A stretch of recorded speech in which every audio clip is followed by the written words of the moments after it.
ପୁଣି ଆରମ୍ଭ ହେଲା ଶୌଚାଳୟ ଯୋଜନା। ଯେଉଁମାନେ ବି ଏପର୍ଯ୍ୟନ୍ତ ଶୌଚାଳୟ ଖଣ୍ଡେ ପାଇନାହାନ୍ତି ସରକାର ତରଫରୁ, ସେମାନଙ୍କ ପାଇଁ ବହୁତ ବଡ଼ ଖୁସିର ଖବର। ସେମାନଙ୍କୁ ମିଳିବ ପୁଣି ଆଉଥରେ ଟଙ୍କା। କେମିତି ଆପଣ ଅନଲାଇନ୍ ମାଧ୍ୟମରେ ଆପ୍ଲାଏ କରିବେ ଆଉ ଶୌଚାଳୟ ଖଣ୍ଡେ ପାଇବେ, ଚାଲନ୍ତୁ ଜାଣିବା। ଜୟ ଜଗନ୍ନାଥ, ମୁଁ ପିକେ ଆପଣମାନଙ୍କୁ ସ୍ୱାଗତ କରୁଛି। ସେଥିପାଇଁ ଆପଣମାନଙ୍କୁ କମ୍ପ୍ୟୁଟର କିମ୍ବା ମୋବାଇଲର କୌଣସି ଏକ ସାଇଟ୍ ଆପଣଙ୍କୁ ଓପନ୍ କରିବାକୁ ପଡ଼ିବ। ଗୁଗଲ କିମ୍ବା ଆପଣ ଚମ୍କୁ ଯିବେ, SBM ଲେଖି ଆପଣ ସର୍ଚ୍ଚ କରିବେ। SBM ଲେଖିଲା ପରେ ଆପଣଙ୍କୁ ଦେଖିପାରୁଥିବେ ସ୍ୱଚ୍ଛ ଭାରତ ମିଶନ ଲେଖା ହେଇଥିବ। ଯଦି ଆପଣ କ୍ଲିକ୍ କରିବେ ଲଗଇନ୍ ଉପରେ କ୍ଲିକ୍ କଲା ପରେ ଆପଣଙ୍କୁ ଦେଖିବ ଉପରେ ଲେଖା ହେଇଥିବ ସିଟିଜେନ୍ ରେଜିଷ୍ଟ୍ରେସନ୍। ଆପଣ ପ୍ରଥମେ ଯେହେତୁ ନୂଆ, ସେଥିପାଇଁ ଆପଣ ପ୍ରଥମେ ରେଜିଷ୍ଟ୍ରେସନ୍ କରିବେ। ରେଜିଷ୍ଟ୍ରେସନ୍ କରିବା ପାଇଁ ଆପଣଙ୍କୁ ଏଠି ପ୍ରଥମେ ମୋବାଇଲ୍ ନମ୍ବର ଗୋଟେ ଦେବାକୁ ପଡ଼ିବ। ମୋବାଇଲ୍ ନମ୍ବର ଦେବେ ଆପଣ, ତାପରେ ପ୍ରୋସିଡ୍ ଉପରେ କ୍ଲିକ୍ କରିବେ। ପ୍ରୋସିଡ୍ ଉପରେ କ୍ଲିକ୍ କଲା ପରେ ଆପଣଙ୍କର ଏହିପରି ଏକ ପେଜ୍ ଆସିବ, ଯାହାକି ଆପଣଙ୍କୁ ଫିଲ୍ଅପ୍ କରିବା ପାଇଁ କହିବ। ପ୍ରଥମେ ଆପଣ ନାମ ଦେବେ, ତାପରେ ମେଲ୍ ଜେଣ୍ଡର କି ମେଲ୍ କି ଫିମେଲ୍ ଦେଇଦେବେ। ବେଟର୍ ହେବ ଫିମେଲ୍ ନାଁରେ କରିବେ, ସବୁଠୁ ଭଲ। ଯେହେତୁ ମୁଁ ଆଗରୁ ଲଗଇନ୍ ଅଲରେଡ଼ି ଆପ୍ଲାଏ କରିଛି, ସେଥିପାଇଁ ଡାଇରେକ୍ଟ ଲଗଇନ୍ କରୁଛି।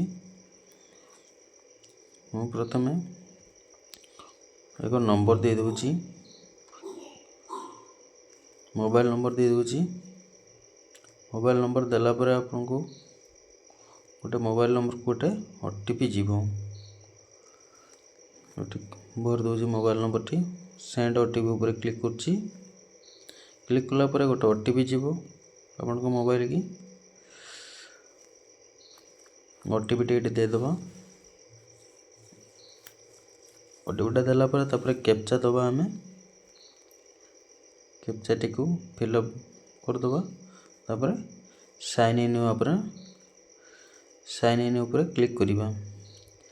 କ୍ଲିକ୍ କଲା ପରେ 1 ସେକେଣ୍ଡ 2 ସେକେଣ୍ଡ ଭିତରେ ଆପଣଙ୍କୁ ଏକ ଏହିପରି ସାଇଟ୍ ଓପନ୍ ହେବ।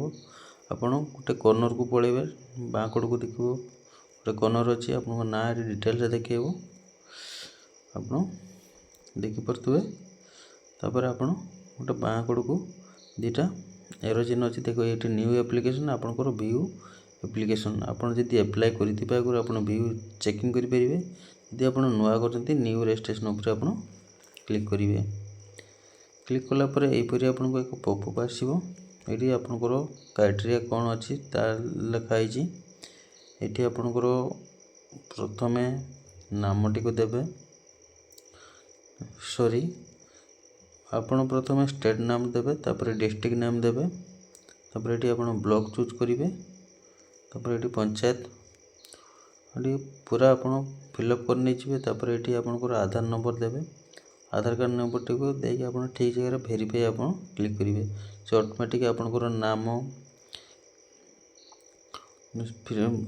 ଫିଲ୍ ହେଇକି ଆସିଯିବ। ତାପରେ ଆପଣଙ୍କର ST କାର୍ଡ଼ ନମ୍ବର କେତେ, ଚାଉଳ କାର୍ଡ଼ ଆପଣଙ୍କର କାର୍ଡ଼ କହିଲେ ଆପଣ କେଉଁଟା ବୁଝିବେ, ଚାଉଳ କାର୍ଡ଼ ଦେଇକି ଆପଣ ଆକାଉଣ୍ଟ ଦେଇକି ଆପଣ ଏଠି ଡକୁମେଣ୍ଟ ଅପଲୋଡ଼ କରିବେ। ଅପଲୋଡ଼ କଲା ପରେ ଯାଇକି ଯାହାପରେ ଫିଲ୍ଅପ୍ କରିବେ। ଦେଖିବେ ସାଇଟ୍ ବାରମ୍ବାର ରିଟର୍ନ ହୋଇଯିବ, କିନ୍ତୁ ତା ଆଗରୁ କରି ନେଇଯିବେ।